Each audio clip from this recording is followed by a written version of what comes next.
Hello. Hello, hello. How are you doing? Better.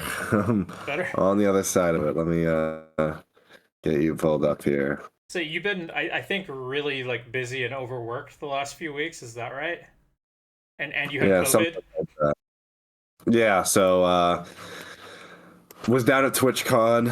Jeez, was it like 3 weeks now? I don't Mm-hmm. even know. It's all a fucking blur. But was down at TwitchCon. Saw some people down there. So if I saw you down there, shout out to you. I was with Not So Erudite's community. I sort of was helping them run, among many other people who were also fantastic. I don't want to take all the credit. Um, and then got home, had COVID, and then I've been working a election in Eastern Washington, and yesterday was election day, so it's just been nothing but crunch time. But I'm all out on the other side of it now. Clear skies ahead. So it was Okay. fun, but glad to be through it. How did your election turn out? Good. Um, Democrats won basically everything that has been called. There are a couple things that have not been called, but they are too close to call, so who can't really Is, say. is that unusual? Because Eastern Washington's pretty conservative, isn't it? Yeah, I mean, the ones that I am following stuff are all in more blue areas of the cities and towns. So my understanding, I haven't looked into them because I've just been so busy with my own. But my understanding is conservatives did pretty well there.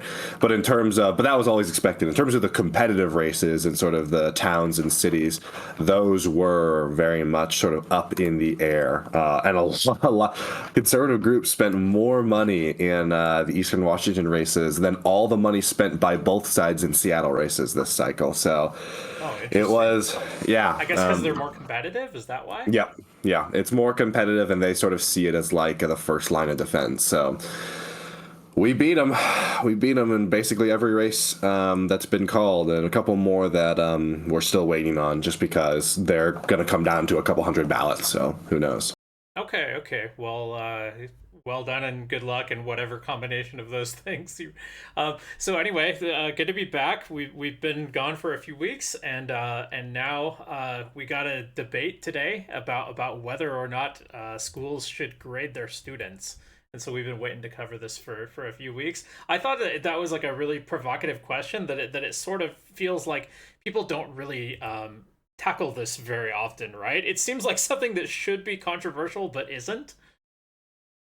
Yeah, it feels like it's one of those classic, like everyone acknowledges that like standardized testing is really flawed and really limited and not an amazing tool, but it's also like all we've got. So like it's always this back and forth of like, everyone complains, but no one has any super good ideas on like how to change the paradigm. So I'm really looking forward to see what these guys have to say. Okay, I'm slightly familiar with one of these guys. I know the guy who's going to be taking the position against grading. I've briefly heard him outline a position where he thinks it's bad for the motivation of students, that the students will generally like work harder and learn more when they're not graded. So, but that's like about all I know. We shall see. We shall see. There are options, and that's why we need to take this opportunity seriously.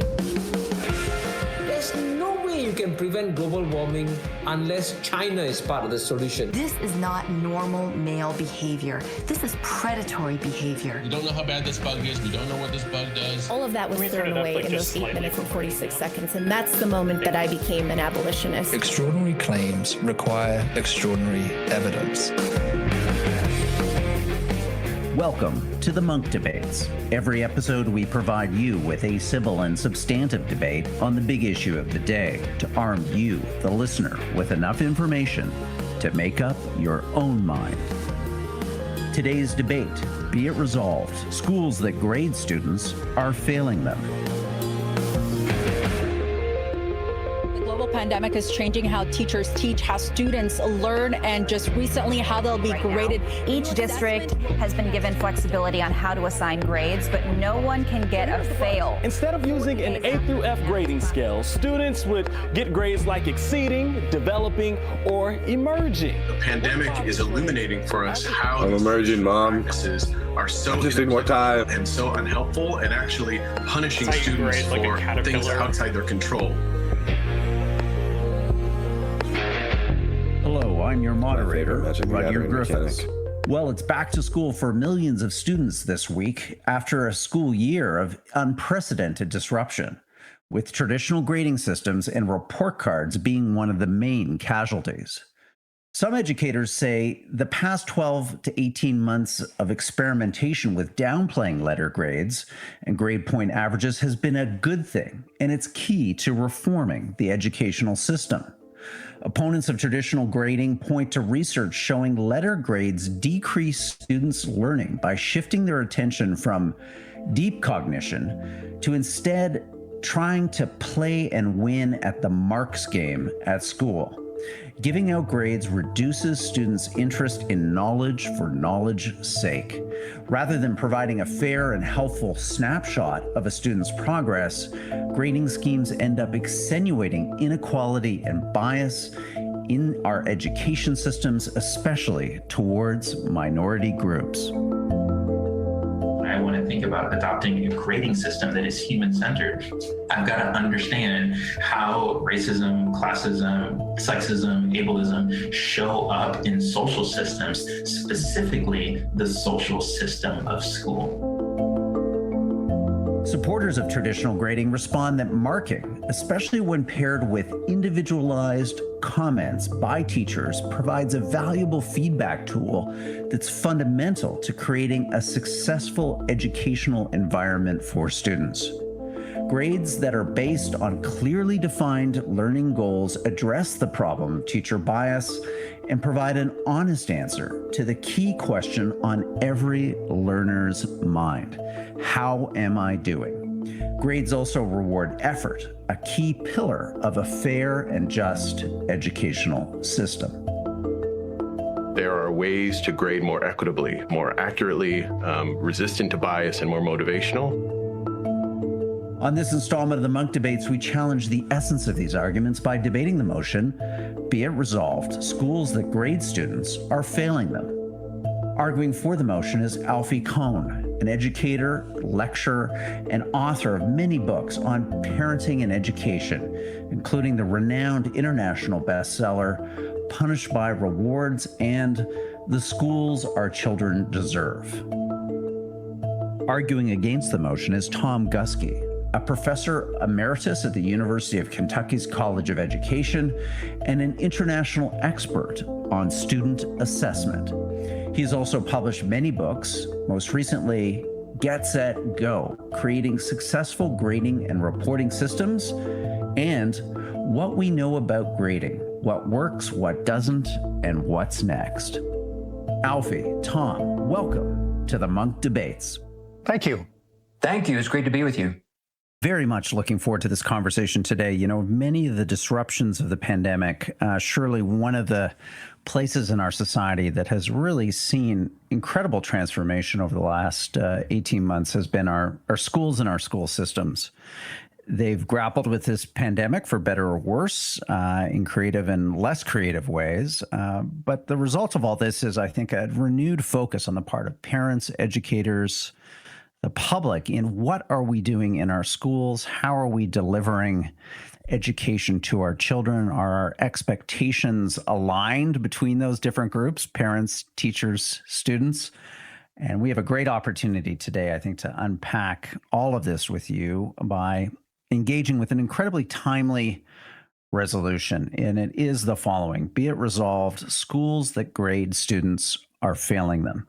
So, Alfie, you're arguing in favor of our motion today. I'm going to put a couple minutes on the clock and turn the program over to you to open up this debate. I don't want to brag, but I think that I have read every study ever done comparing students who get grades to those who don't get grades. It's not much of a boast because there aren't that many such studies. Most of them, unfortunately, just compare one variation of grades to another. But when you look at all of the studies that compare kids who get grades to those who don't, you find three robust differences. First, kids who are graded tend to become less interested in whatever topic they were doing.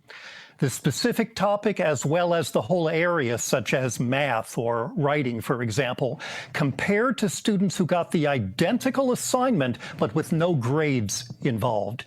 Second, kids who are graded when they have a chance to pick the easiest possible task. Not because they're lazy or because they lack a growth mindset or something, but because they're rational. I mean, duh.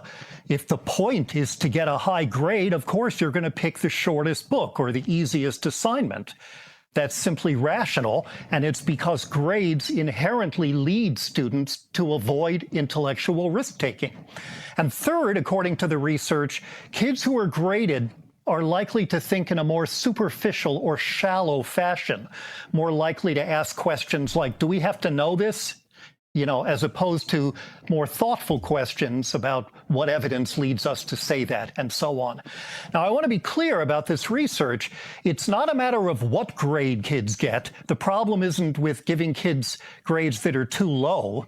And it's certainly not with giving kids grades that are too high, which is the whole ridiculous canard of grade inflation. The problem is with grades themselves. Now, we can take a bad thing and make it worse. You could introduce competition in the form of ranking kids against each other or grading on a curve.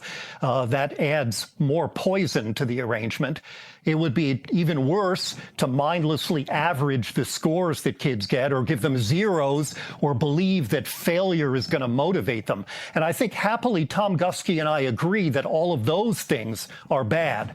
What I believe separates us is that he thinks getting rid of these super bad variations or doing grades thoughtfully or having other minor repairs like standards-based grading are sufficient. Whereas I'm persuaded by experience and research that the problems with grading are inherent. Research and experience show that you can't address these problems by just doing grades better, only by replacing them with less destructive forms of assessment and also improving education more generally. Thank you, Alfie, for that opening statement. I am really hoping, I'm praying, please let them go into the specifics of these studies, because there is a lot of details that need to be ironed out. Obviously, there's a huge amount of confounding variables when you select for places that are choosing alternate grading statements or almost certainly selecting for better educational institutions in general. If you tried to apply this more broadly, it would not be able to be replicated in the exact same conditions, which may be relevant. So, I mean, that's all pretty obvious, but I'm signposting now. We better get into these specifics, because right now I have massive asterisks all over that opening.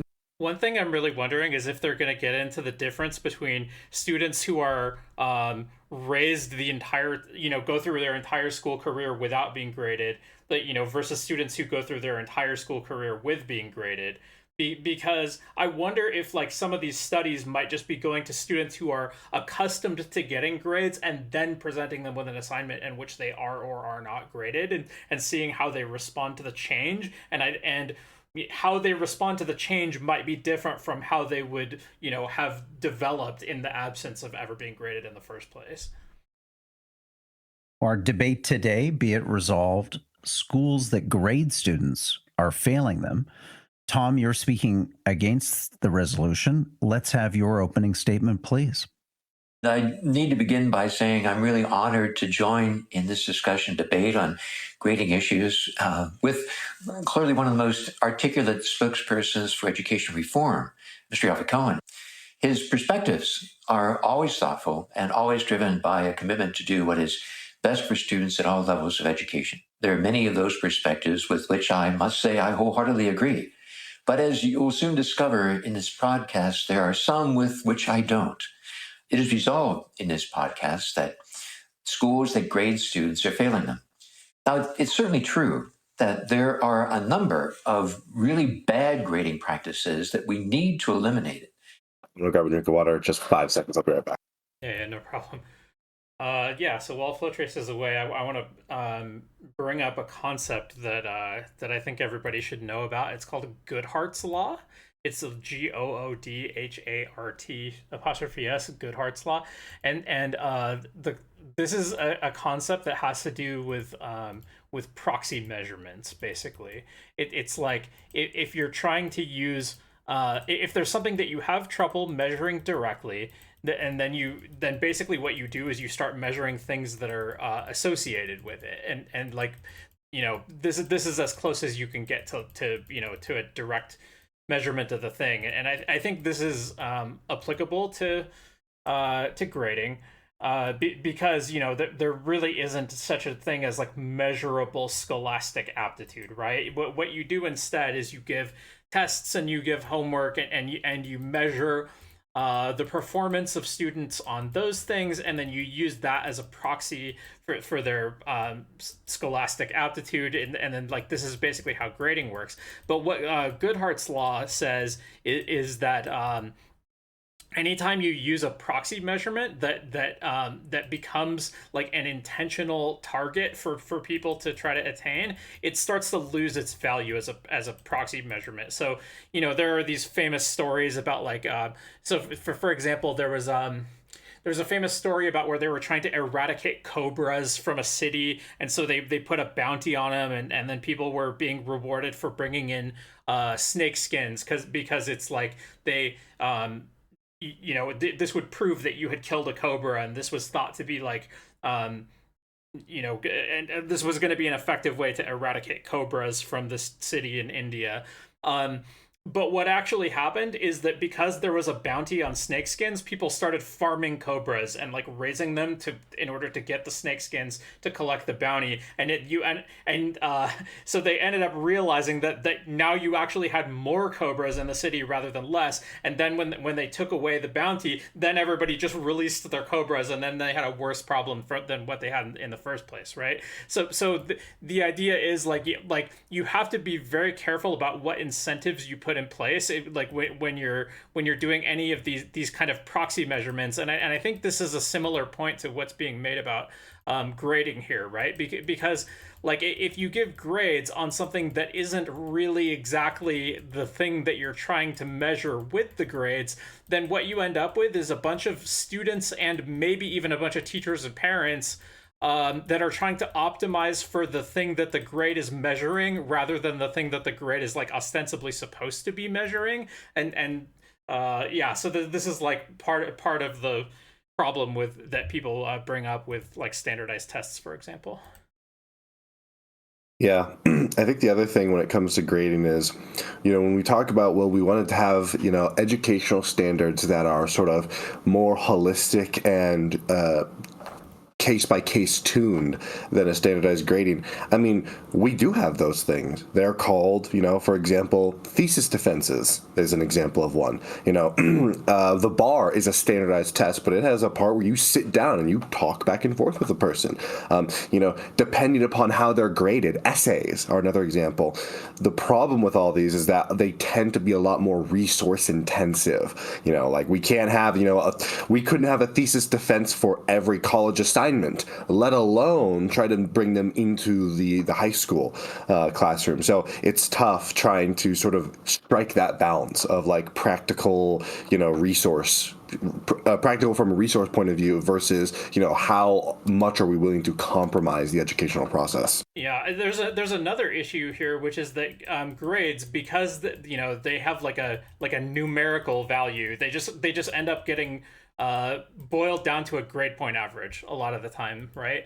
And yep. and a grade point average is highly reductive, and it's supposed to be reductive, right? It's supposed to be like here's a single measure of how the student is doing through all their classes. And the problem is that this actually prevents grades from doing some of the stuff that you were just talking about, right? It's like we actually do have different grades for different classes, different grades for different subjects, and you could look at those as like, oh, this is like this collection of grades actually does represent like a more holistic assessment of the student, where they're good at this one thing and bad at this other thing, like, which is why they got a good grade over here and a bad grade over there, and but then a lot of that stuff just gets washed out by any time that these grades are just used in terms of like GPA, which is quite often the case in like college admissions and also in I don't think most jobs care about your GPA when they hire you, but some of them do,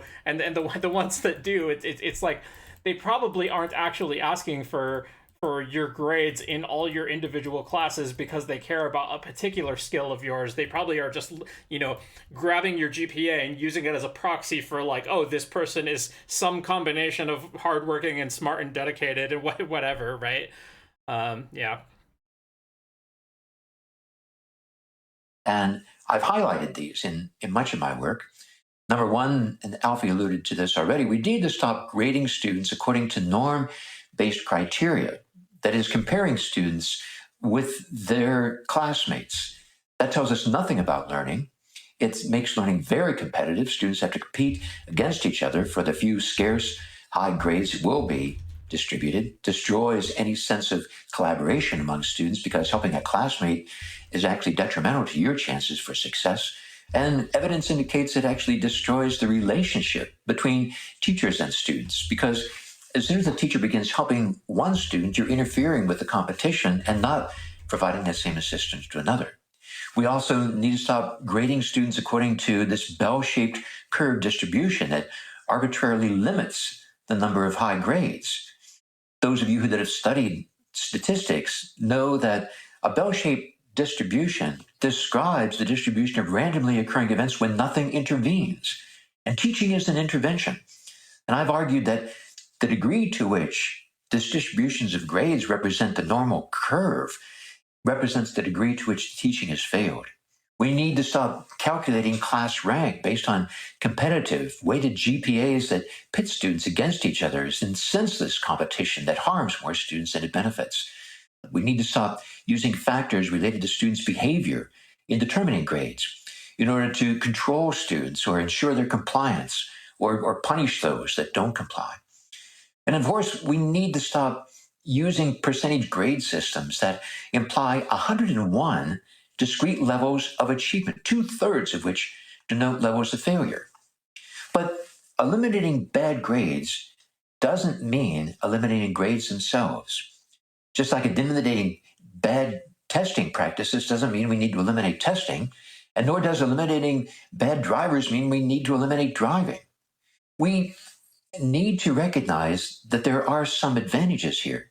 There are good and positive grading practices that many schools use. And they start by focusing on the communicative purposes of grades rather than the judgmental purposes. That the grades do not describe who you are as a learner, but where you are in your learning journey. And where is always temporary. We need to ensure that the consequences of grades actually support improvement. We need to use student-involved aspects of grading, especially through conferencing and interactions with students and with their parents. And we need to provide regular opportunities for students to self-assess and become involved in reflection and goal setting.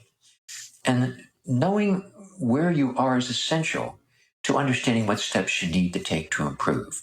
Grades can serve that purpose well if we do it in a way that actually supports learners and doesn't take on some of these practices we know are actually detrimental to students in any learning context. Tom, thank you for that opening statement. And thank you, Alfie. A sign of a good debate is when I'm completely confused as the moderator. I don't know whether I'm pro or con. Hopefully the next 30 or so minutes will help me and the listeners figure out. But before we get to the questions that are probably top of mind to people listening to you, I want an opportunity for both of you to react to what you've just heard from the other person. So, Alfie, I'm going to put a couple minutes on the clock for you now, a chance to spark off Tom's opening statement. I think we may have to distinguish, and perhaps I was remiss in not doing that earlier, between assessment in general and grading in particular. Much of Tom's defense is seeming befuddled by the idea that there would be no rules for assessing performance. We wouldn't be able to evaluate expertise and distinguish it from its lack is not at all what I'm saying. I do think we have to be sparing and careful in the way we assess, because some of the issues that I already raised about too much focus on how well kids are doing relative to what they're doing, as well as between intrinsic and extrinsic motivation, actually do raise concerns about other ways of assessing. But when we're talking about grades, and presumably this is what's built into the definition of our topic today, I'm talking about attaching letters and numbers to students and to the assignments that they do, the kinds of things we do that are called marks or reported on report cards and so on. So yes, of course, it is possible to distinguish between better and less good ways of doing things, but the research indicates that grades per se.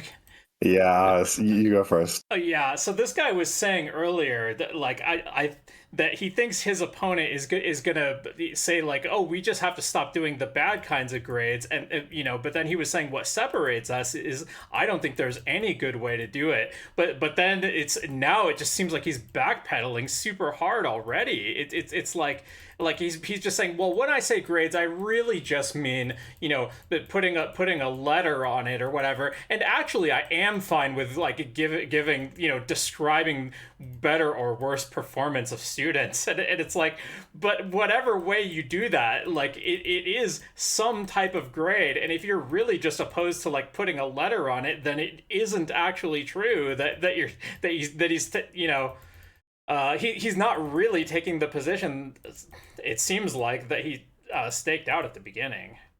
Yeah, I agree with that. And I also feel like he's sort of doing almost the opposite of what he wants to do, where he's jettisoning really only the parts of grading that seem like the most defensible, which is like, okay, well, let's at the very least not use like a numeric scale or like any sort of like scale of like ranking. And it's like, man, that seems like the most defendable part of grading, where like the most indefensible part seems like the way in which we weight it or use it to beat down students. What the defender of grader is. I'd be really curious, how do you determine whether or not someone passes or fails if you don't have any kind of rating system? And if you're, and I feel like in a lot of cases, you're going to, through elaborate means, get back to something that is effectively a rating scale, right? At a minimum, you have to have a line for pass or fail. So, at the absolute best case scenario, you're still going to have a scale. It's just going to be extremely ungranular. It's going to be extremely inaccurate, where it's only you either passed or you failed, right? Which it just seemed like a negative, to be honest. And if you start getting to the point where, we're only going to describe like good, emerging, developing, right? Like they talked about at the beginning, potentially. It's like, that's still a scale of some kind. I'm really curious how it actually looks like, because you need a way to evaluate students. This student needs more help, and that's not bad. That doesn't mean they're a bad person or stupid. It means we need to work with them more, and this student doesn't. I mean, that's a scale. Even if you don't officialize it in any way, that is a scale. So I'm really curious where this is about to go, because that just seems like he's made the worst possible argument. Yeah, I'm very sympathetic to the point that grades could be used as a way to show improvement over time rather than just as a way to compare one student versus another student, right? It's yeah. Are a uniquely bad way of doing this. Now, it's nice to say we're interested in communication. That sounds good. But what are we communicating exactly, and why would we ever need to use grades in order to do it becomes the issue. There are some other things where we would want to call into question the whole practice. Tom gave two examples. I agree with one and not with the other. He said, are we then going to back away from tests? And I would say to that, yes, as long as we don't back away from authentic ways of assessing mastery and understanding. We could have another debate about why you need tests to do that. Isn't that but with respect to driving, no. Yeah. Isn't anything course. you do to assess mastery effectively a test? Or is he just using the word test in some narrow way that I don't know. Not. That's a false analogy. Just because there are many things in life that we need to improve rather than getting rid of them, like driving, doesn't mean that any single example, like grades, constitutes an example of that. And I think it's real important to realize that that sort of ameliorative approach where we say, don't throw out everything, let's just make it a little better without giving up on the underlying process, doesn't always apply.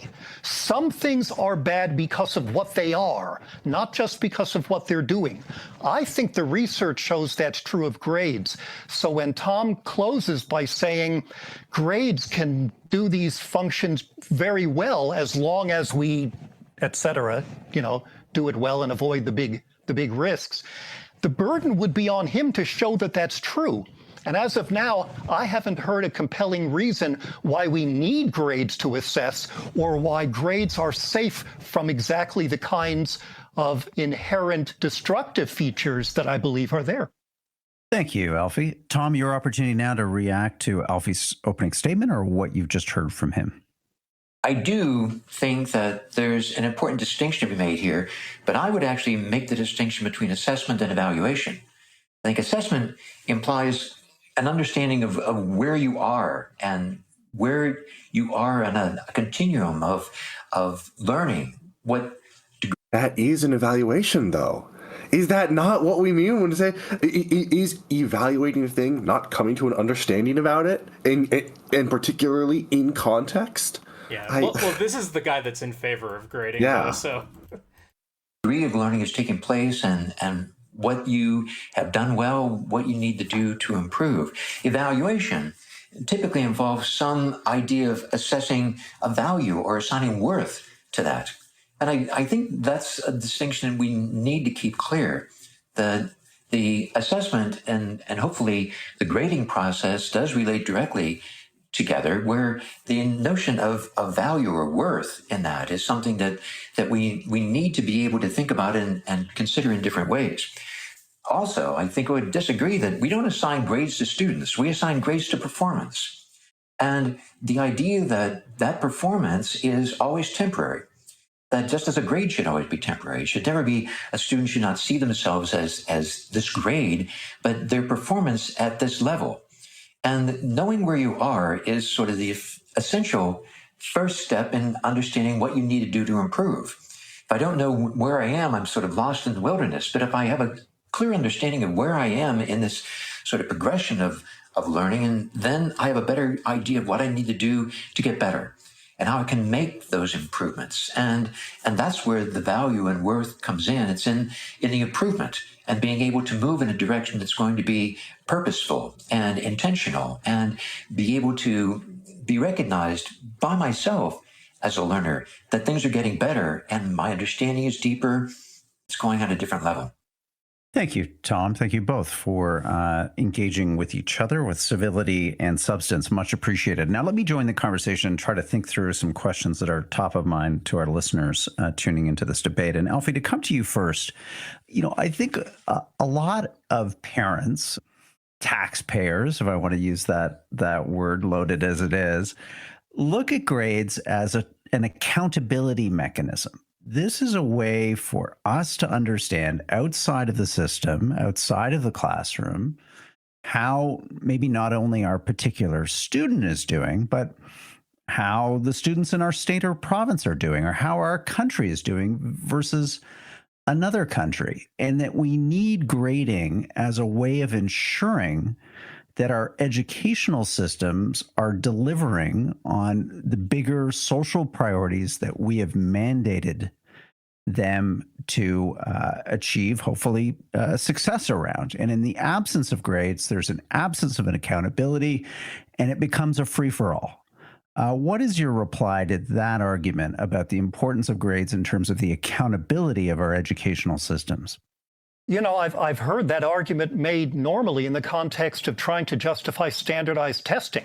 And I have a response to that about why standardized tests are not good indicators, and that there's also an important difference between showing that kids are learning well or schools are teaching well, as opposed to that comparison that you slipped in there. How are we doing better than or compared to other states, provinces, countries, districts, which is not about quality and learning, it's about winning and victory. But I have to be honest. I reject that framing. I reject the idea that tautologically, any comparison about the educational outcomes of a given particular area, state, method of teaching to another is not about competition. It's about competition and winning. In fact, when I look at my notes here, this guy started his opening statement talking about how all these studies show that there are better educational outcomes when we don't use grades. Yeah, and how is he going to come to that conclusion without some form of comparison between the, Yeah. And are those educational outcomes not themselves a form of grading and assessment? Yeah, I mean, I think they could be, but that's still, like, okay. I think you could argue that there's value in assessing the performance of the educational system, but maybe not on an individual level. Yeah, that's fair. That's fair. Maybe that's what he's trying to do. Although it's just, my question would then be, okay, so why is it that you're okay with that assessment? Can we get into the nitty-gritty details? Because how are you being able to tell that the educational system has better outcomes? Where is that data coming from? At some level, you must be looking at the results of individual students. Perhaps it's all just like private behind the scenes. Like they never tell the kids, and just at the end of the year, they go and evaluate things and they use that data internally, perhaps. Yeah, or maybe they take like a sample of a subset of kids, like kind of the way that they do public polling, right? And where like, I don't know. I'm just imagining how they might do this. Honest, I've never heard anybody try to justify giving grades to individual students in terms of holding accountable teachers for how well they're doing overall, since the grade my kid gets tells you absolutely nothing about the overall quality of the school. So I don't even see how that argument, flawed as I believe it is, would begin to justify the process of giving grades. In terms of parents who want to know, to make sure their kids are doing okay, that learning is taking place, their own kids, that's where it becomes important now to look at alternatives to grades. And I think here's what, and this is not stuff I'm thinking of as a utopian thought experiment, but here's what lots of great schools are doing now in place of giving any letters or numbers, which turn out to provide a far richer and more informative sense to parents and to the kids themselves than a B+ or an 87 ever could. The first way they do that is by offering narrative comments where teachers describe in words what they've noticed going on and where the improvement can happen.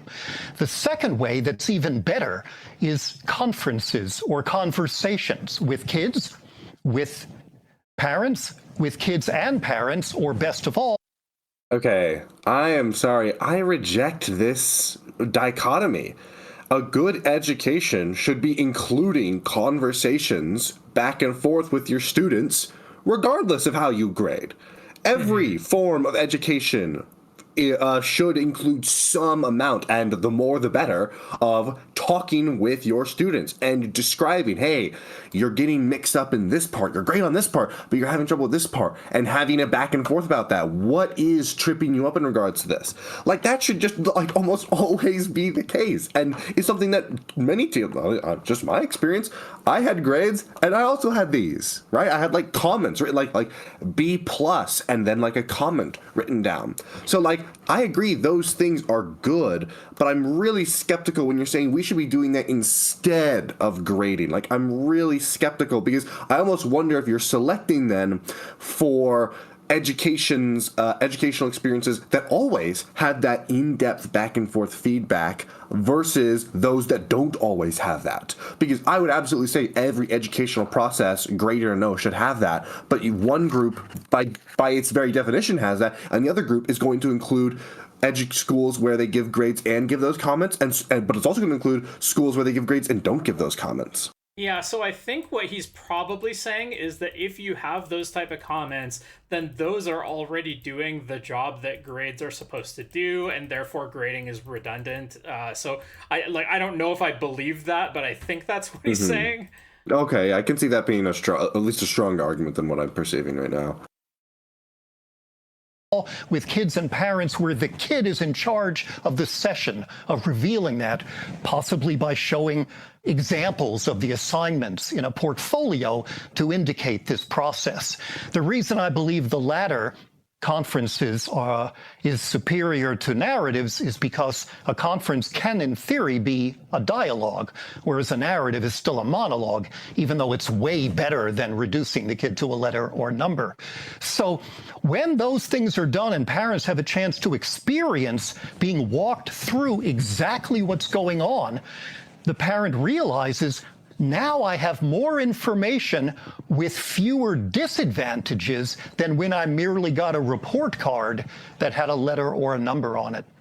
Thanks, Alfie. So, Tom, what's your view on this? I mean, Alfie's painting a picture here, one that's probably compelling to a lot of frustrated parents who feel that the grading system isn't in any way capturing the nuances, the complexities of their child. It's like drawing a rich milkshake through a really, really thin straw. I mean, to what extent are you comfortable? And if you're not, give us a little more sense of why it wouldn't be the right thing just to throw it all out and just move to, as Alfie's characterizing here, kind of conversations between parents, teachers, students, make this into a Socratic dialogue, not an exercise in quantification and qualification. Well, in this case, I do agree with Alfie that the notion of grades serving as a mechanism for accountability is, I think, a pretty weak argument. I really haven't seen that so much, but I do know it's related to a major concern that parents and students reflect when we do surveys both about the grading process, and that is they're concerned about the terrible inconsistency there is in grading policies and practices across teachers within the same school. As we've tried to understand why that inconsistency exists, we find that often it comes down to there not being any clear notion of the purpose of grading, or even what evidence would best reflect that purpose. One of the major steps that we continue to press educators to take on as they look at grading reform is to be clear about their purpose and make that clear. And then once that is clear, you can go back to your policies and practices and see whether they do actually reflect that purpose. And what you'll discover is that many don't. Now, the other thing I think it's essential for us to keep in mind is that there's a long history behind this and actually why we came to grades. When we first began looking at the way we reported on student learning progress, it was just as Alfie suggests, narrative reports. In the early colonial days, when there would be a single teacher purchased hired for a community, that they wouldn't have a lot of money to pay the teachers. So the community would make arrangements that one night during the week, the teacher would visit different family members. And during dinner, then the teacher would talk about the progress the students were making, what successes they had, where they need to make improvements. It was all done sort of orally through these sort of, conversations that they would have with parents in the home. And that continued for many, many years.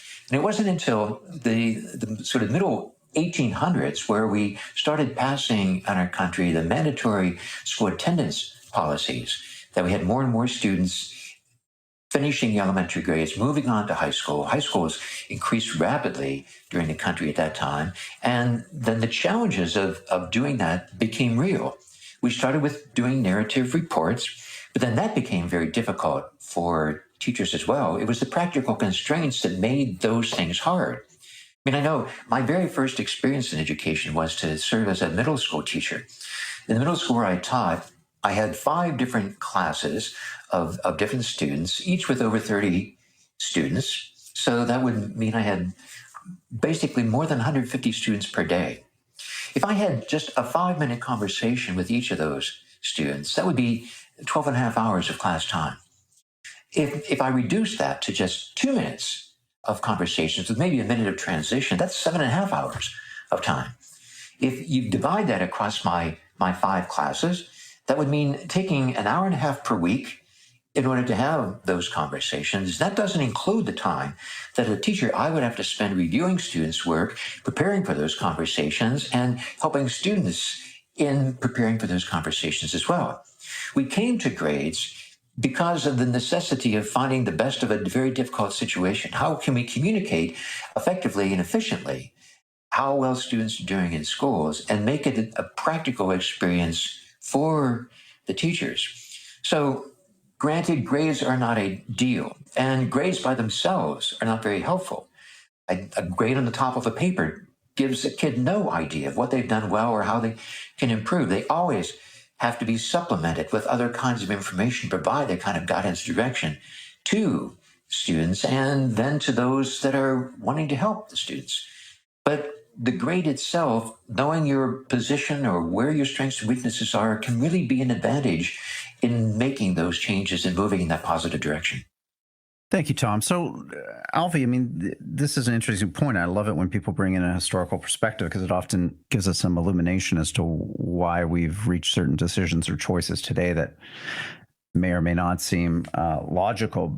So, Alfie, can you explain to us a little bit more about how your system of much more kind of contextualized, narrative-based reporting that does away with formal grading works in a era of mass education, why this isn't something that, private school kids at really wealthy schools with extra small class to teacher ratios, why this isn't something only for them?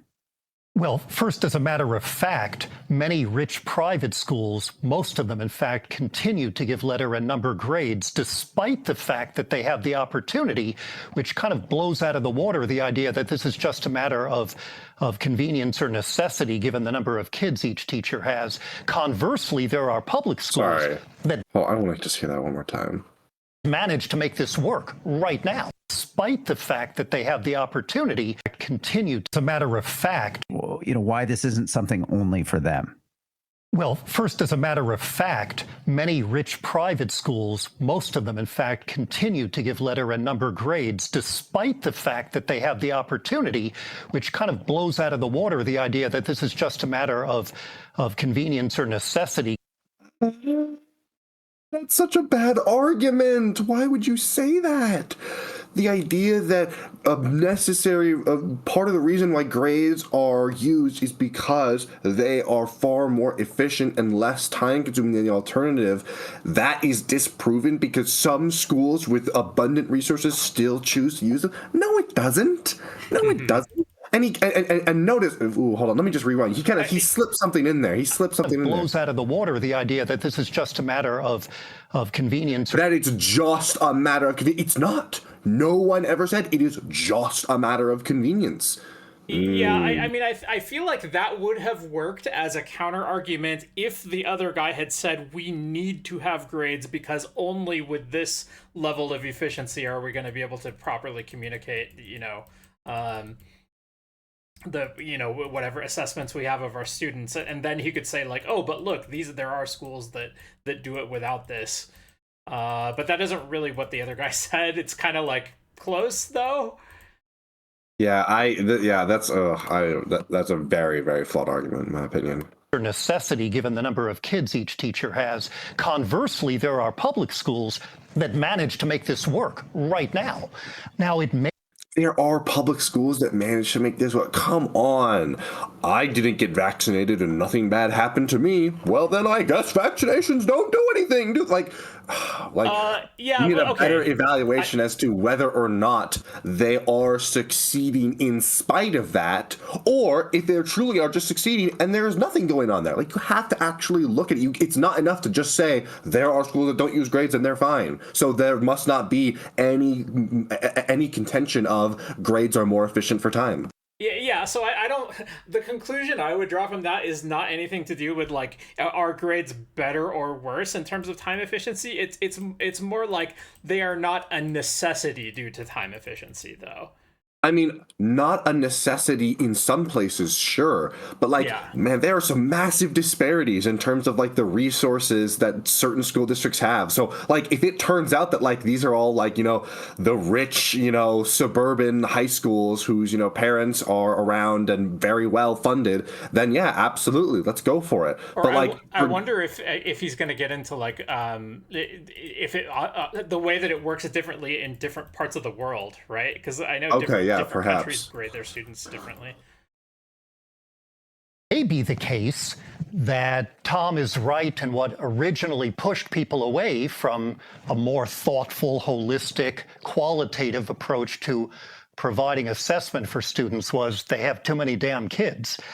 And of course, let me also be clear that he's only talking about high school now. So that doesn't explain why in the world we would be giving letter or number grades in elementary school, where a typical classroom teacher has more like 25 or 30 kids. That's still and a that's lot. it. I think it does. Suspect that are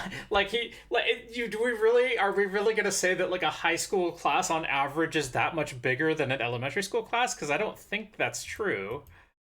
Yeah, I mean, it also depends. I mean, I don't know how often this is, but there are some elementary schools where you have multiple teachers, and there's some where you have one. I actually, gosh, now that I was gonna say, oh, I think it's normally that you only have one, but I actually have no idea. I mean, that's just how it was at the elementary schools I went to across my life, and I went to like two. So like, because I moved, so I have no idea if that's the case. I'd be really curious to see if there's any data. I'm sure there is, what that data is. And also, man, this is really like, not to say that they're totally divorced, but like, there's a pretty big difference in terms, I think, of the level of assessment between high school and elementary in terms of how much work that is.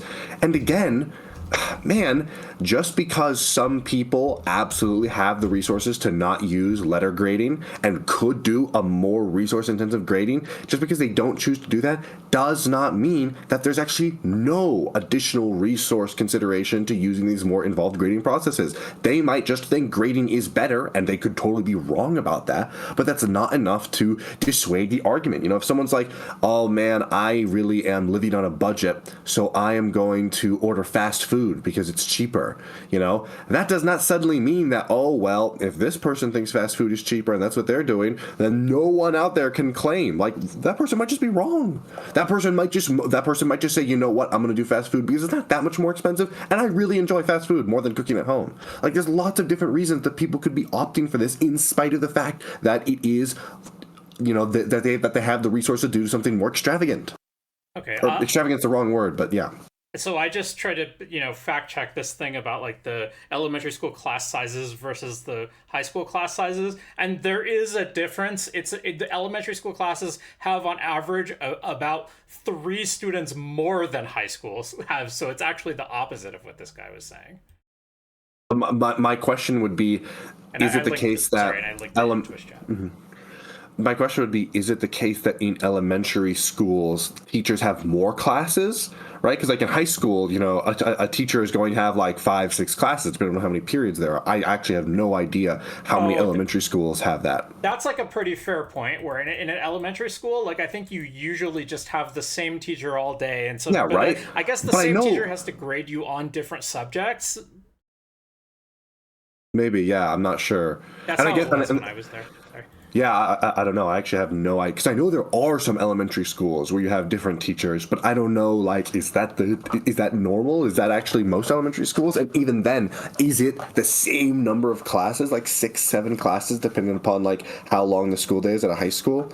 I'm not sure. The way it was for me was like when I was in elementary school, I would still have like 6 different classes, but they would just all be taught by the same teacher, or maybe like there might be like one exception where we go off to a separate classroom for one subject or something like that. Where in high school it was still like 6 classes, but it was like 6 different teachers for 6 classes. Yeah, that's how it was for me. Yeah.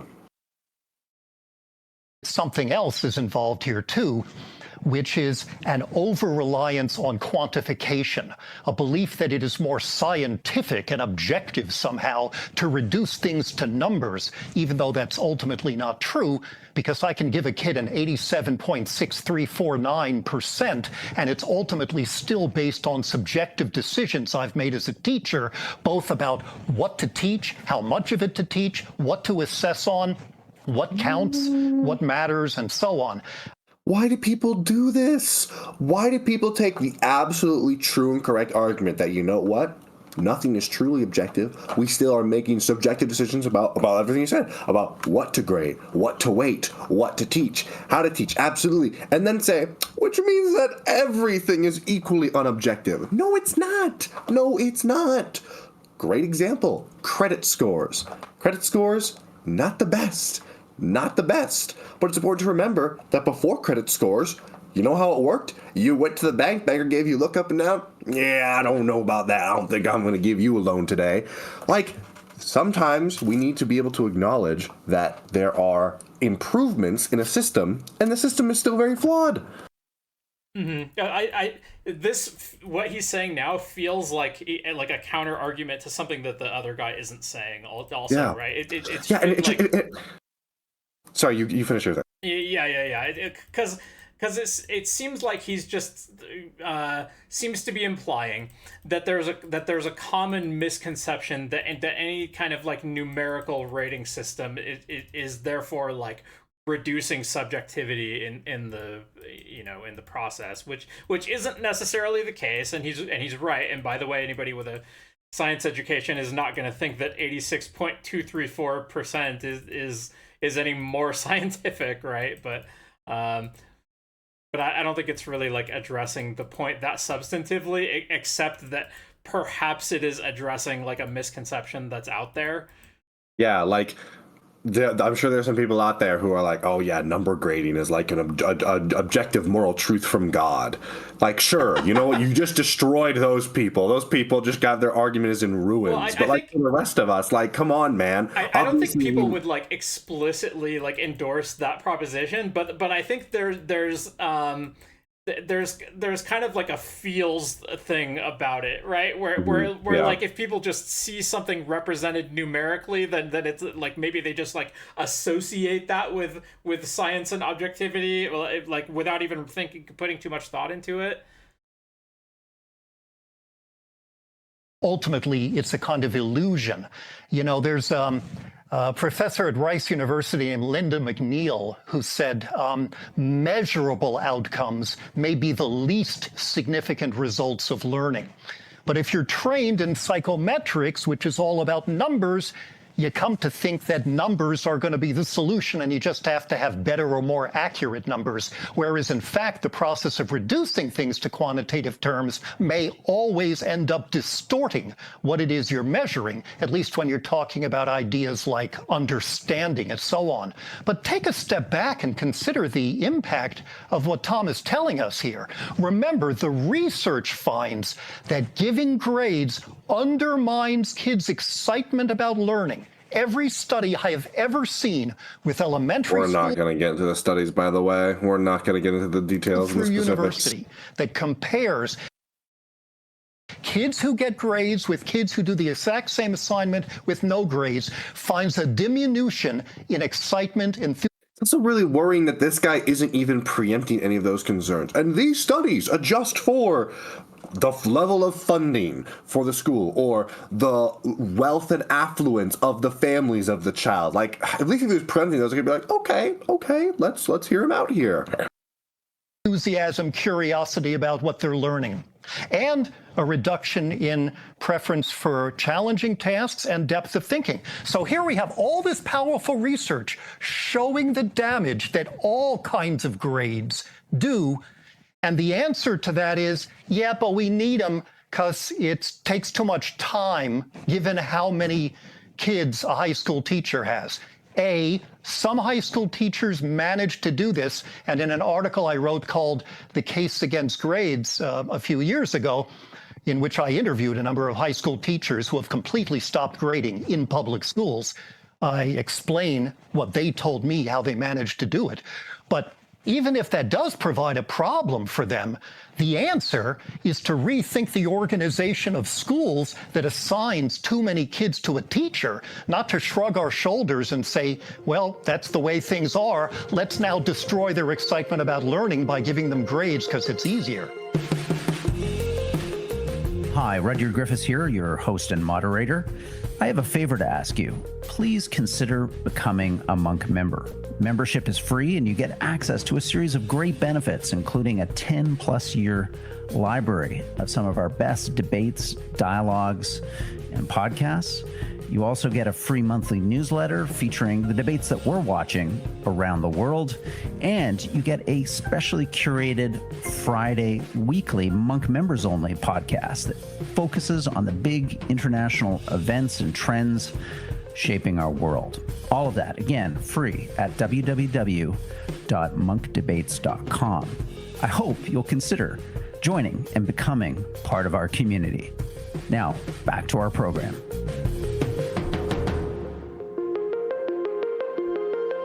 Tom, one of the factors of bias that we see in grading, unfortunately, has to do with issues of race. And there's a preponderance of evidence that over decades now, children who are visible minorities, who come from disadvantaged communities, are subjectively graded and ranked in ways that are inferior to their white peers. To what extent are you concerned about racial bias as an ongoing and serious problem that really challenges the equity and fairness of grading as in any form or any fashion in our educational system? Well, I think that's a very real concern and something for which we really need to be investigating with great depth. I've been particularly impressed by the work of Professor Quinn, who has looked into some of these issues. And he has been able to show that racial bias does occur in evaluations of students just by putting different names on papers and asking teachers to evaluate those papers or assign a grade to them. The results of the experiment, teachers were evaluating a second grade writing sample, were less likely to rate a version of the student writing sample written by a Black student on grade level or above compared to an identical writing sample purportedly written by a white student. And so what David Quinn has been able to show is that these things are real and they need to be countered. But what I find most intriguing and most hopeful about his research, though, is that when we took those same teachers and provided them with a very significant and well-organized set of criteria for evaluating those papers, and they used those criteria in order to provide students with feedback and assign a rating of how good the paper was, that all the evidence of racial bias disappeared. That the rubric actually led to more clearly defined evaluation criteria that eliminated those things. So I think that there's hopefulness here that if we can move away from some of these recognized poor grading practices and the bias and subjectivity that can be associated with it, by being clearer about the criteria that we're looking for, how we're judging the performance, what we're looking for in terms of determining expertise in these areas, can lead us into a much more promising direction. Yeah, to be honest, I understand and agree with the argument that, there is a danger when using, measures that we think are more objective, that because we think they're more objective, we are less reticent of their bias and their flaws, and in a counterintuitive sort of way, they can actually be more damaging and subjective. But I feel like the answer is to then fix those objective standards, because that is still the best way of weeding out bias, right? As opposed to, telling teachers, just sort of, see if they pass the vibe check. Like, you can still have that very holistic back and forth with your students in terms of areas that they're having problems with. But having, as good of improving our objective grading metrics as much as possible, that's still the best way to weed out bias and variability of individual teachers. I feel like this one is a little bit more of a point worth arguing over, though, right? Because like I don't know if this is the case, but I could imagine like maybe you just can't actually do that much to to weed out those type of biases, right? I mean, like maybe. Yeah, I think it's a matter of like trying to get it as good as you can, basically. Yeah, but you could imagine imagine the world where as good as you can still isn't very good. Then at that point, I can actually buy that as an argument against grading. That like if the best you can do is still like highly biased, which I don't know if that is. I see what you mean.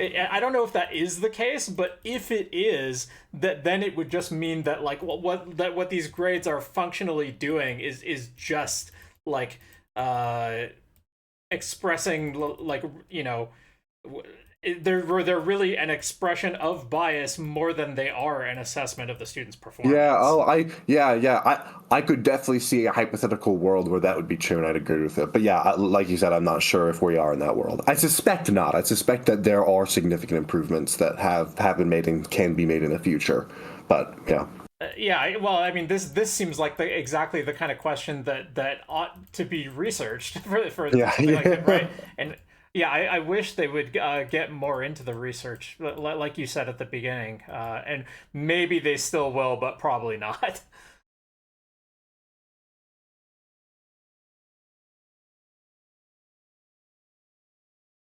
And I'd also want to add, though, that this notion that measurement takes away from it, I think is really wrong. That I always go back to the great quote by Lord Kelvin, who said that if you can't measure, you can't improve it. And I think that's really true. In order for us to improve something like creativity, we have to be able to determine what creativity is and how we would recognize it, how we can tell the difference between the student who is and the student who isn't. Because we have to help the one who, as we define, isn't become more like the one who is. And that implies some identification of criteria upon which then we can give feedback and help those students make that kind of progress. So I don't think that measurement is our enemy here. I think it's actually our vehicle for making the kind of improvements that are necessary. So, Alfie, we would all admit that there are finite educational resources in our society, and as students progress through their educational careers, the resources that are offered to them are offered on a competitive basis, hopefully a meritocratic basis. In the absence of grades, I mean, what is your solution, your prescription for a university, a community college that is sitting there thinking, I have to figure out what my incoming class looks like. I want to use the social resources that I have to educate the best and most promising students in my society, in my community. I need some kind of grade, some kind of quantitative measurement of performance to understand how I'm going to allocate that scarce resource for the betterment of all. Well, first, the radical challenge to that would be, why should colleges pick the most gifted and the easiest to educate, those who are have done the best job? This is a horrible argument. This is such a horrible argument. If it's the case that we should not be selecting those students, then don't select those students. But to say, oh, well, we shouldn't select those students, so we should destroy any metric by which we could identify them in the first place. No, that's a bad argument. That's not a reason to get rid of this. And it's kind of telling that, like, this is where you make that argument. Because, like, if you went to, in my opinion, if you started making these arguments in relation to college admissions and stuff like that, it would be very foolish and you would probably be, like, laughed out of the room. Like, it's one thing to say, oh, we shouldn't use the SAT because it's flawed for for reasons A, B, C, and D, right? I don't particularly agree with those arguments, but that's one thing. It's another thing to say, no, we shouldn't even be selecting the students that we think will do the best here. Yeah, so by the way, like, since he put it in the form of a question, I want to actually try to answer his question, because I do have what I think is a good answer. Now, I don't know how far you can generalize this, but, I went to school for physics, right? And in physics, you just have to know a whole bunch about math and science in order to get into the high level physics classes. Like they have prerequisites that you have to demonstrate these certain skills that where you will not be able to succeed in this class unless you know X amount of things before you go into it. If you don't know those things, then you are wasting the resources of the school, and you are wasting your own time even being in that class. So those classes actually do have very good reasons to select for students whose previous competence indicates like a decent likelihood of success going into them. You don't want to be just like putting people in classes where you're going to be like, you know, talking over their heads or just talking to them about you know, topics in which they have no expertise. In high school, is that what we want in a society, is for colleges to make what they have available only to those who outperform in high school, as opposed to those who would most benefit from a college education? That's a radical challenge. It's interesting how we all take that for granted. Second, high schools, both public and private in this country, some high schools have completely gotten rid of all grades. So we don't have to, again, start from scratch here and imagine how this would be done. We merely need to ask them. And what they do is they provide a sheaf of narrative reports for their high school students from teachers and other adults who know them well as a very... I really wish he would talk more about the outcomes in those schools, right? Because he's brought it up a couple of times that there are these public schools that have gotten rid of grading. Okay, then what happened, and why should we consider that to be better or worse than the standard model where we are grading students? Yep. Very detailed, annotated account of the courses that they've taken. And that kind of substantive transcript, when combined with interviews, essays, and so on, actually provide college admissions office with a far richer picture of these applicants than saying they have a 3.749 grade average. So it isn't necessary to the extent that we are pitting the kids against each other for scarce slots. But again, let me just add, that applies only to high school students. What you've just asked in your question doesn't even begin to apply to elementary and middle schools. Colleges don't care about anything that kids have done before 9th grade. But if I can just return quickly to the Lord Kelvin quote about if you can't measure it, you can't improve it. I think that represents a really limited view of both improvement and what constitutes quality.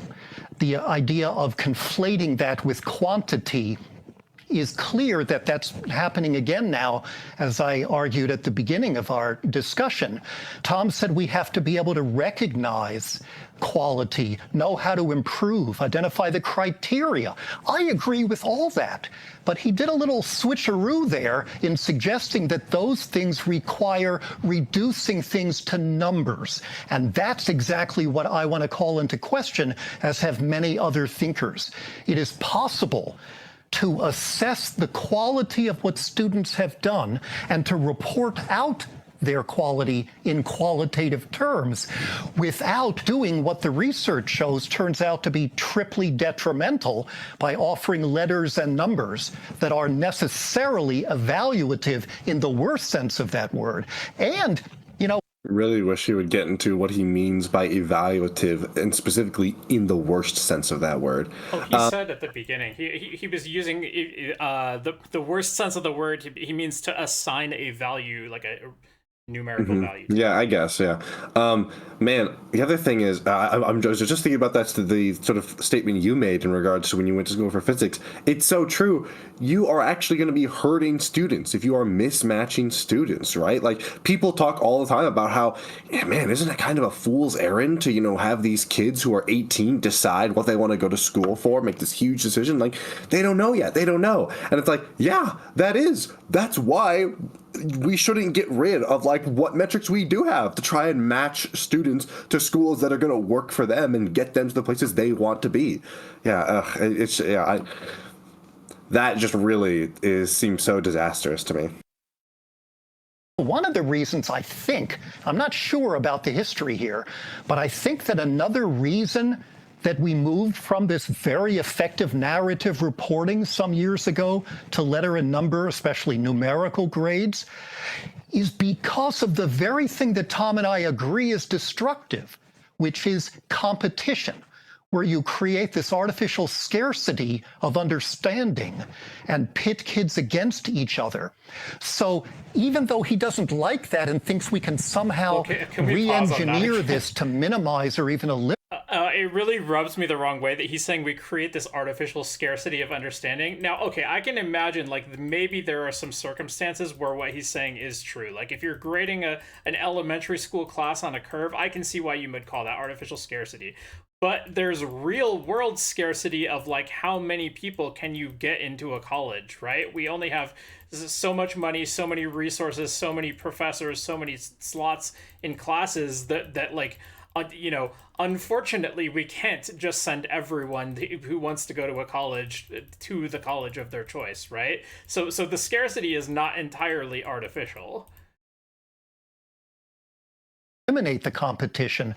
My hunch is that this nasty competitiveness where kids have to try to make other students fail in order to appear successful themselves was largely responsible for shifting away from narrative assessment and toward grades in the first place. Thank you, Alfie. Well, let's go to closing statements. This has been a terrific debate. Our resolution today, be it resolve schools that grade students are failing them. Tom, you've been arguing against this motion. Let's have a couple minutes on the clock for you to wrap up with the key points that you'd like to leave our listeners with. Thanks so much for inviting me to take part in this discussion. And always when I have a conversation with Alfie, I learn new things. I would like to close, though, by saying that I do believe that grades can serve a valuable, meaningful purpose for educators by identifying sort of where they are in terms of their learning journey. But we need to make sure that the purpose of grades and the way we interpret those is really going to be helpful for students and not detrimental. When Alfie refers to all the research that's compared grades versus comments, his analysis is correct. But if you look at those studies carefully and look at how the grades were determined, even down to the classic study by Ruth Butler from 1988, the grades as they were given in these studies were all referenced according to a student's standing among classmates. The Butler study refers to them as being ego-related or personally related, where the comments were task-related. We really don't know if we made grades task-related and comments ego or person-related, if the results would have been the same. And I'm suggesting that maybe they could be quite different, that actually you can kill a kid with comments.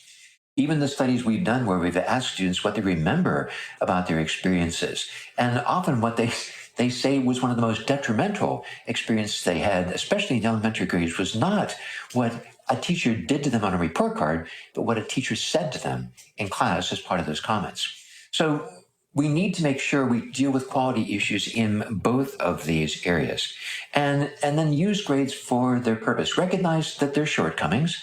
Recognize that just knowing where you are doesn't give you any idea how to improve. And that means that grades need to be supplemented with other information to provide students with this kind of direction and guidance on making those improvements and moving in a more positive direction. When I was younger, I worked as a Red Cross water safety instructor. And those of you who've gone through the swimming programs for the Red Cross know that swimmers are classified according to their skill. In the system that we used, we classified our swimmers from being starfish to whales. Now, each of those levels represented a different level of proficiency with regard to their swimming abilities and what they were able to do in the water. I don't think being classified in one of those categories was detrimental to any kid's interest in swimming or their drive to do better. In fact, I think in many cases, it actually prompted them to want to improve, to take on those challenges. And I think the same could be true with grades, but it is necessary that we look at using them in good and positive ways to enhance learning and avoid some of those nasty, horrible grading practices that we know are far too prevalent in schools today and need to be abandoned. Thanks. Thank you. Alfie, we've been debating today an important motion, an important topic, be it resolve schools that grade students are failing them.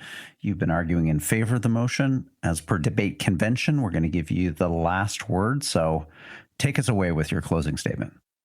I often like to quote the late educator Jerome Bruner, who said something that I immediately committed to memory and have referred to ever since as Bruner's Law, which is, we want students to experience success and failure as information rather than as reward and punishment.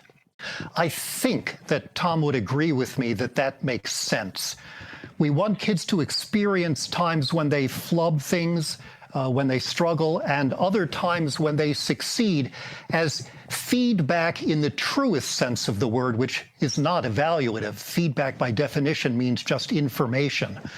And yet, while we can do certain forms of feedback badly, while I agree that some comments that teachers offer can be hurtful or pointless or simply not very informative, that can be improved. Grades are inherently about experiencing things as reward and punishment. If you doubt that, then it's been too long since you were a student and you haven't talked to many students lately.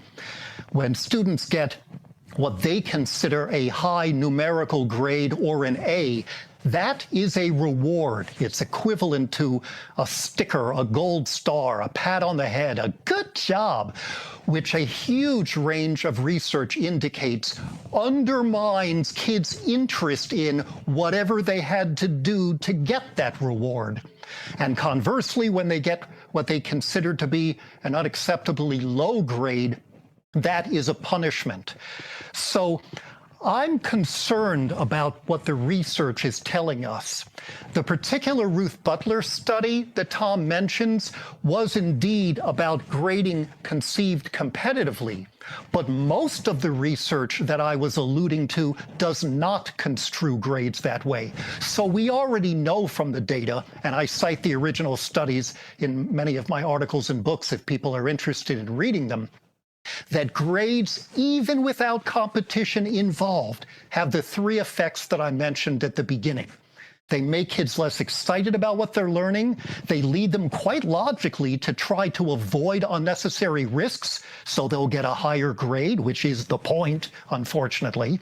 And it leads them to a shallower approach to trying to figure out what they need to understand in order to get the grade, not for the purpose of understanding itself. In schools that are still requiring teachers to turn in a grade at the end, which is particularly destructive and what colleges are looking for at the high school level. Individual teachers who would like to create learning-oriented environments rather than grade-oriented environments end up doing two things. First, they never put a letter or number on any individual assignment that a student turns in, only a qualitative comment in writing and sometimes in person. And the second thing they do to minimize the inherently destructive effects of the final grade is to let kids pick their own final grade during a conference, most of which has been devoted to important issues like how did the class go and how can I make it better. In the short run, we can minimize the damage of grading for a while, and great teachers are already doing that. They don't stop assessing. They don't stop making distinctions about better and worse ways of solving a math problem or writing an essay. I'm not suggesting a kind of relativism here. That's a straw man argument. But they do manage to minimize the harm that grades do, which is what we're discussing today.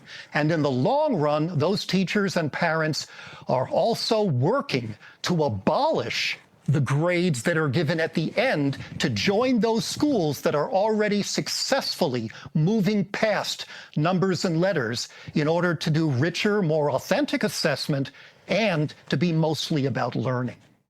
Thank you, Alfie, and thank you, Tom. This has been a terrific debate, an important one. It's gripped us all over the last 18 months, and to have the opportunity to focus on this kind of critical issue of grading, which gets at so many of the issues and sometimes frustrations that parents, children, and educators have with our school systems, but also I think opens up our mind to some of the opportunities, the incredible social good that flows from education. This has been just a terrific debate, and thank you for lending your expertise, your knowledge, your considered opinions, and more importantly, your civility and respect to one another to be part of this important conversation. Thank you. Thank you. It's been a pleasure.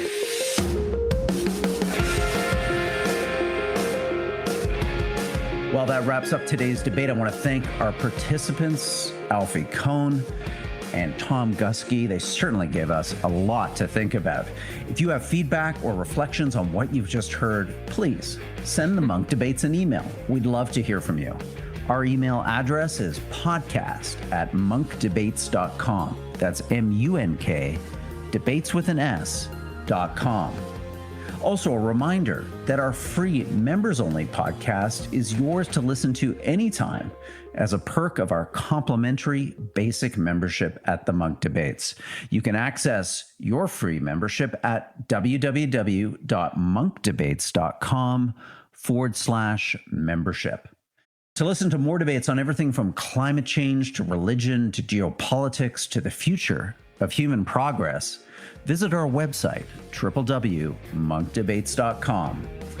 Thank you for helping us bring back the art of public debate, one conversation at a time.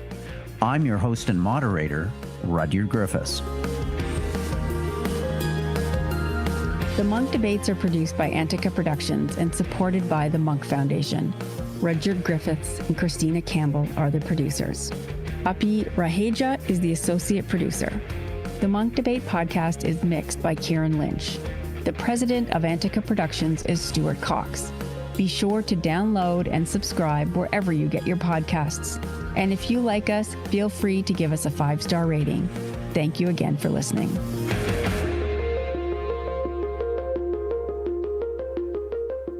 Okay, so they said to email them if we have feedback or reflections on it. I'm not going to do that, but I certainly do have feedback and reflections. I actually quite a lot of them.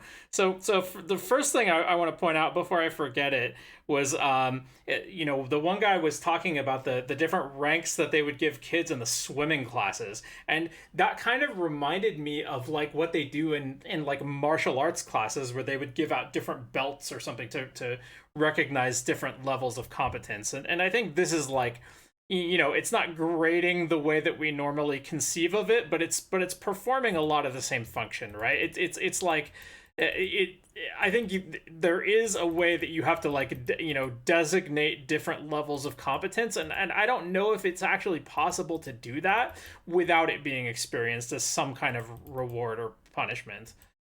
The guy who's anti-grading, I think he kind of halfway conceded the point right at the beginning of the debate. But by just saying okay, yeah, actually we do need some way of assessing, that's incredible, students. I guess he just really doesn't want it to be put in the form of like a letter or number because that's like too reductive or something. But it's like, how are you going to stop people from summarizing the information that you give them, right? Like as long as you're even if we're giving these like narrative assessments with all these like rich information about the specific performance of the students that are doing, like how do you ever stop people from taking that same assessment and then just giving a summary of it if this student did really well or this student did really poorly, right? I don't know what I don't know. Do you have anything you want to add about any of that? You took the words right from my mouth.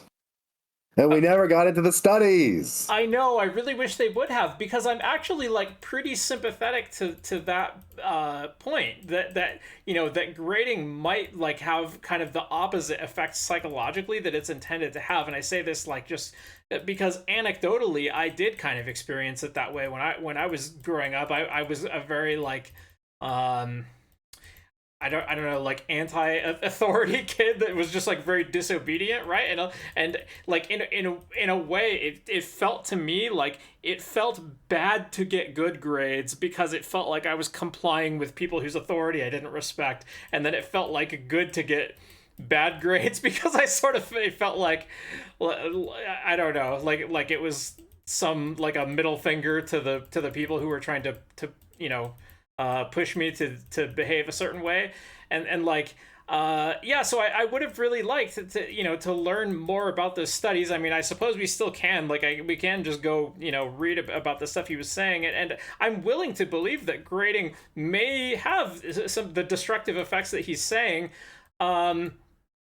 You know, and he also, you know, acknowledged right at the beginning of the debate that there are better and worse ways of doing it, right? So if that's the case, then I think we ought to like to take care of, you know, to find the better or worse ways of doing it, and not to just like insist that like we must never use letters or numbers to designate like you know how well different students are doing, or we must never pit them against each other, since that's basically unavoidable. I don't know.